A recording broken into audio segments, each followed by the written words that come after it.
నీ జీవితంలో రకరకాల భయాలతో ఉండొచ్చు. కొంతమంది భయముతో మరి తెలియని భయాలతో ఉంటారు. మరి అది ఎందుకో తెలియదు. కొంతమంది చీకటి అంటే భయం, కొంతమంది వ్యాధుల్ని బట్టి భయపడతా ఉంటారు, కొంతమంది మరణకరమైన భయం, మరి పాపాన్ని బట్టి, రోగాన్ని బట్టి, శాపాన్ని బట్టి, ఈ విధంగా రకరకాల భయాలు ఉన్నాయి.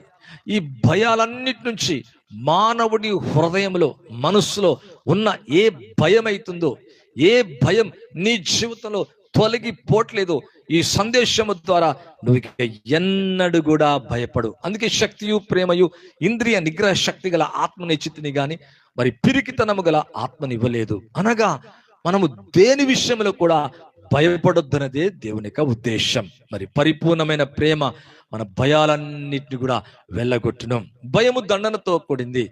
మరి భయపడువాడు దేనికి భయపడతాడో అదే వాని మీదకి వచ్చునని దేవుని యొక్క వాక్యం అంటుంది. అయితే